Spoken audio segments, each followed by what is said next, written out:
Eight wheeler tractor. Mirganj नाम के शहर में छोटू और लल्लू नाम के दो दोस्त रहते थे। दोनों को भी काम करना नहीं आता था। वो जो भी काम करने जाते उसे सत्यानाश करके वापस आ जाते थे। गांव वाले भी उन्हें काम देने से डरते थे। एक दिन लल्लू छोटू से कहता है, अरे यार छोटू, हमें कुछ ऐसा करना चाहिए जिससे कि सारे शहर में हमारा नाम मशहूर हो जाए। हाँ रे लल्लू, तू सही कह रहा है। मुझे भी कई दिनों से ऐसा ही लग रहा है। मैं चाहता हूं कि हमारा नाम अखबार की सुर्खियों में हो। दोनों ये बातें कर रहे थे कि उनके पास में बैठा एक आदमी अखबार पढ़ रहा था। अखबार में एक चोर की तस्वीर छपी थी और लिखा था कि वो एक मशहूर चोर है और उसे आज तक कोई भी पकड़ नहीं पाया। उसे सारी दुनिया की पुलिस ढूंढ रही है। अबे ओ लल्लू, क्यों ना हम भी चोरी करें, हम भी इस चोर की तरह मशहूर हो जाएंगे। अरे यार छोटू, तेरा ये आइडिया तो बहुत अच्छा है। हम आज ही से चोरियां करना शुरू कर देंगे और बहुत जल्दी मशहूर हो जाएंगे। ये सोचकर वो दोनों उस रात चोरी के लिए निकलते हैं। वो दोनों एक घर में जाते हैं। घर के सारे लोग सोए हुए थे। घर के आंगन में एक बड़ी सी टोकरी रखी हुई थी। वहां से मुर्गी की आवाज आ रही थी। अरे लगता है इस टोकरी के नीचे मुर्गी है। चल इसे चुरा लेते हैं और बिरयानी बनाकर हमारी पहली चोरी का जश्न मनाते हैं। हाँ हाँ चल, बड़ा मजा आएगा। दोनों टोकरी के पास जाते हैं। देख, मैं टोकरी उठाऊंगा और तू झट से मुर्गी को पकड़ लेना, समझा ना। छोटू धीरे से टोकरी उठाता है। लल्लू टोकरी में हाथ डालकर पकड़ लेता है और कहता है, पकड़ लिया, मैंने पकड़ लिया। कल हम जश्न मनाएंगे। ऐसा कहकर वो धीरे से अपना हाथ टोकरी में से बाहर निकालता है। उसके हाथ में सांप था। छोटू सांप को देखकर, सांप, अरे ये क्या सा सा सा कर रहा है, देख क्या मस्त मुर्गी मिली है। यह कहकर लल्लू अपने हाथ को दिखाता है और जोर से चिल्लाकर उस सांप को फेंक देता है। सांप, सांप, अरे बाप रे। लल्लू की आवाज सुनकर घर वाले जाग जाते हैं और बाहर जाकर लल्लू और छोटू की पिटाई करते हैं। लल्लू और छोटू वहां से भाग जाते हैं। अगले दिन दोनों एक चाय की दुकान पर चाय पी रहे थे कि तभी वहां दो आदमी एक दूसरे से बात करते हैं। पहला आदमी कहता है, क्या तूने सुना है, जौहरी हीरामल के पास हीरे आए हुए हैं जिसका वो बहुत जल्द प्रदर्शन करने वाला है। हीरो का प्रदर्शन? इसमें कौन सी बड़ी बात है? ये तो अक्सर होते ही रहते हैं। ये कोई आम हीरे नहीं है, बहुत बड़े बड़े हीरे हैं। इतने बड़े हीरे किसी ने अभी तक नहीं देखे हैं। उसने उन सारे हीरो को अपने घर में रखा है। यह सुनकर छोटू और लल्लू वहां से निकल जाते हैं। लल्लू कहता है, अरे छोटू, सुना तूने, हम आज रात ही उन हीरो को चुरा लेंगे और ये शहर छोड़कर भाग जाएंगे। वो सब तो ठीक है, पर हम इतने बड़े बड़े हीरे कैसे ले आएंगे? हमें इसका कुछ इंतजाम करना पड़ेगा। इतने बड़े हीरो को लाने के लिए कुछ बड़े ट्रैक्टर की ही जरूरत पड़ेगी। चल देखते हैं। ये कहकर वो दोनों आगे जाते हैं। अरे ये देख, ये एट व्हीलर ट्रैक्टर उन बड़े बड़े हीरो को संभाल लेगा। दोनों एट व्हीलर ट्रैक्टर को लेकर वहां से निकलते हैं। छोटू, मैंने सुना है कि उस हीरामल के घर में एक बड़ा सा कुत्ता भी है। कुत्ते का क्या है, बिस्किट डालेंगे तो पड़ा रहेगा एक कोने में। दोनों उस रात एट व्हीलर ट्रैक्टर में हीरामल के घर जाते हैं। वो ट्रैक्टर को बाहर रोकते हैं। अंधेरा बहुत था। दोनों दीवार चढ़कर अंदर की ओर छलांग मारते हैं। अरे रुक भाई रुक, पता नहीं ये चोर लोग कैसे दीवार छलांग मार के जाते हैं। हे भगवान, मेरी तो पूरी फट गई। क्या? तेरी फट गई? अरे दूसरी भी नहीं है पहनने के लिए, क्या करेगा? अरे चुप कर, मैं तो मुहावरा दे रहा था। अच्छा रुक, मुझे 2 मिनट बैठने दे। ये कहकर लल्लू दीवार के पास एक बेंच था, उसी पर बैठ जाता है और एकदम से चिल्लाता है, हाय रे मेरी बेस, हाय माँ। अरे क्या कर रहा है, क्यों चिल्ला रहा है? घर वाले जाग जाएंगे। हाय, क्या बताऊं, भरी जवानी में मेरी बेस का बज गया बाजा। यह सुनकर छोटू हंसने लगता है। कि इतने में एक बड़ा सा कुत्ता उनके सामने आता है और गुर्राते हुए उन्हें देखता है। अरे मेरे प्यारे, तो कितना प्यारा है। ये ले बिस्किट खा ले। अरे वो कुत्ता नहीं, कुत्ती है। अच्छा, अरे मेरी दिलबर जानी, मेरी जान, मेरी प्यारी बेबी, बिस्किट खा ले और यही बैठी रहे, हम अभी आते हैं। कुत्ती बिस्किट खाने लगती है। छोटू और लल्लू आगे बढ़ते हैं। कुत्ती उनके पीछे पीछे जाती है। अरे तुम्हारी बेबी तो तुम्हें छोड़ ही नहीं रही है। अरे कमीनी, चुप कर, चल भाग यहाँ से। दोनों वहां से भागने लगते हैं। कुत्ती भी उनके पीछे भागने लगती है। लल्लू भागते भागते गोबर में गिर जाता है। छोटू गुस्से से कुत्ती को देखता है और कहता है, देख बेबी, ये सब तेरी वजह से हुआ है। मेरा दोस्त गोबर में गिर गया। छी, कितनी गंदी बदबू आ रही है। कुत्ती चुप हो जाती है और छोटू को देखने लगती है। फिर एकदम से उस पर टूट पड़ती है और उसके बेस को कतर डालती है। लल्लू गोबर से उठकर गाना गाता है, भैया तू डिसाइड करियो, अब बीट चले या गोली, क्योंकि बेबी को बेस पसंद है। अबे बंद कर कमीने। हाय हाय मेरा बेस, इस कुतिया को तो।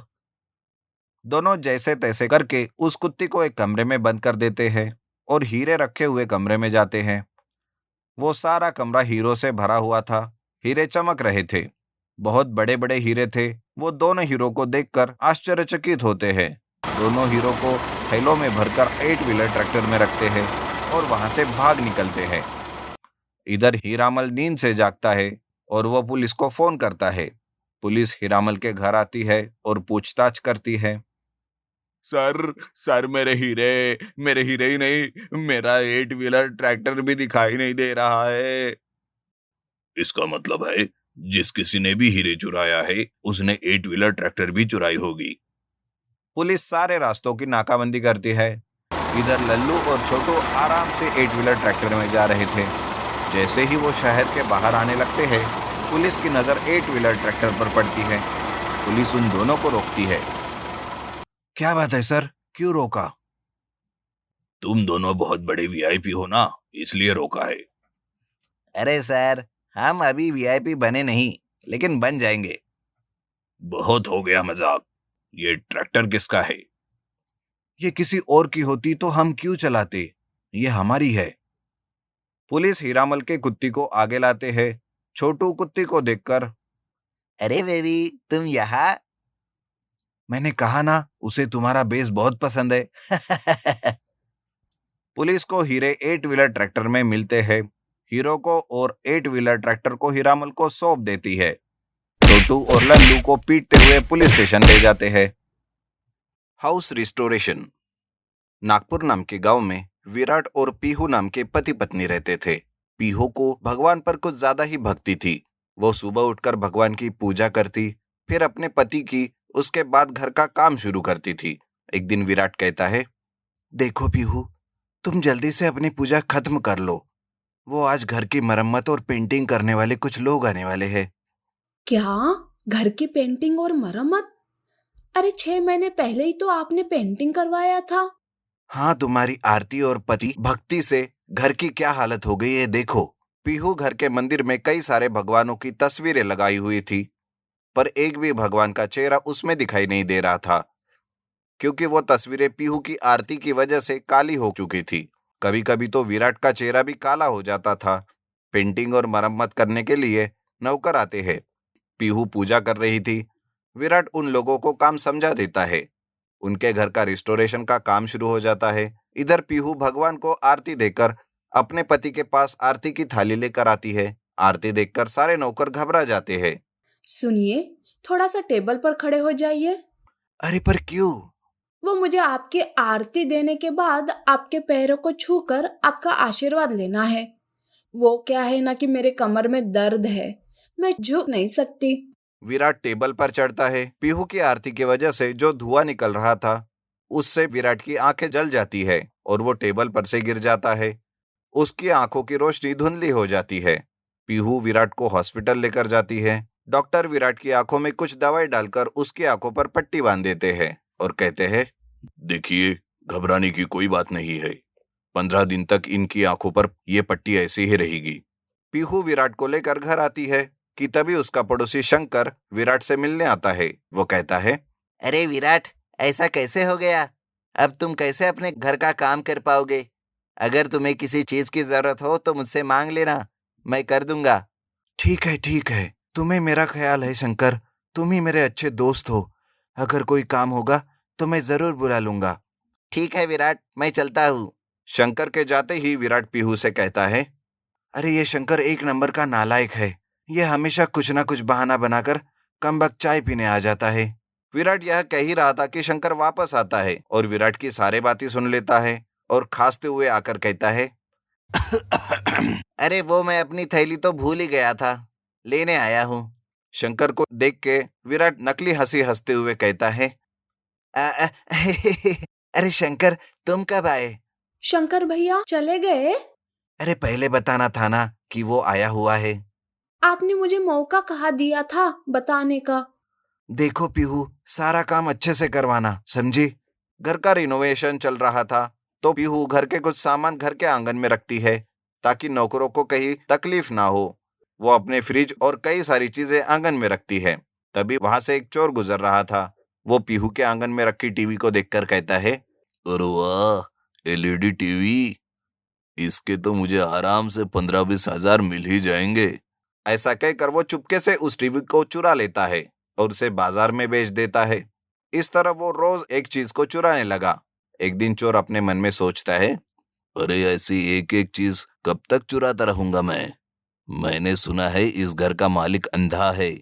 मैं एक काम करता हूँ, अच्छा दिन देखकर मैं सारी चीजें चुरा लूंगा। अगले दिन पीहू मंदिर जाती है। वो जैसे ही मंदिर के लिए निकलती है, देखिए, मैं मंदिर को जा रही हूँ। आप अपना ख्याल रखना, मैं जल्दी ही वापस आ जाऊंगी। ठीक है, जल्दी आ जाना, तब तक मैं यहाँ संभाल लूंगा। पीहू मंदिर के लिए चली जाती है। इधर चोर अपने दो साथियों को लेकर एक ट्रैक्टर में वहां आता है और विराट के घर में एक एक करके चीजें ट्रैक्टर में चढ़ाने लगता है। उस आहट को सुनकर विराट कहता है, अरे ये कैसी आहट है? कौन है वहां? यह आवाज सुनकर चोर बोलने लगता है। वो कहता है, मालिक, हम पेंटर पेंटिंग का काम कर रहे हैं। वो मालकिन ने जल्दी काम खत्म करने को कहा ना, इसलिए। हाँ सही है। देखो, काम अच्छी सफाई से करना है। ऐसा ना हो कि कहीं कोई जगह छूट जाए। अरे अब बिल्कुल भी चिंता मत कीजिए मालिक, हम इतनी सफाई से काम करेंगे कि आप देखते ही रह जाओगे। अच्छा, तुम लोगों ने खाना खाया है या नहीं? अरे कहा मालिक, पहले काम खत्म हो जाए, यही काफी है। अरे ऐसा कैसे? देखो, पहले खाना खा लो। आज उसने बिरयानी बनाई है। पीहू बहुत ही अच्छी बिरयानी बनाती है। धन्यवाद मालिक, आप कितने अच्छे हो, नौकरों का कितना अच्छा ख्याल रखते हो। ऐसा कहकर चोर सारी बिरयानी खा लेता है। फिर विराट कहता है, देखो, बिरयानी के साथ फ्रिज में ठंडा भी रखा हुआ है, वो भी पी लेना। जी मालिक, आप बिल्कुल भी चिंता मत कीजिए। चोर घर की सारी चीजें यहाँ तक कि झाड़ू को भी चोर लेता है और विराट के पास आकर कहता है, देखिए मालिक, लगभग सारा काम खत्म हो गया है। अब बस इधर आकर बैठ जाइए, इस जगह को भी साफ कर देते हैं। हाँ ठीक है, तुम काम कर लो, मैं बैठता हूँ। चोर विराट को बाहर आंगन में एक पत्थर पर लाकर बिठा देता है और विराट की बैठी हुई कुर्सी को भी चुरा कर ले जाता है। इतने में पीहू मंदिर से आती है और विराट को बाहर बैठा देख पीहू कहती है, अरे आप यहाँ क्यों बैठे हो? अरे वो नौकर अंदर काम कर रहे हैं ना, उनके काम में कोई अड़चन ना हो इसलिए उन लोगों ने मुझे बाहर लाकर बिठा दिया। पीहू विराट को लेकर घर में जाती है, लेकिन घर सारा खाली पड़ा था। घर में कोई नौकर नहीं था। ये देखकर पीहू एकदम से चिल्लाती है, हे भगवान, ये क्या हो गया? मेरा सामान कहाँ गया? हे भगवान! पीहू विराट की आवाज सुनकर अपनी पट्टी खोलता है और सारे घर को खाली पाकर कहता है, हे भगवान, ये क्या हो गया? मैंने घर का रिस्टोरेशन करना चाहा, यहाँ तो घर के साथ साथ भगवान की तस्वीरें और चीजों का भी रिस्टोरेशन करना पड़ रहा है। हे भगवान!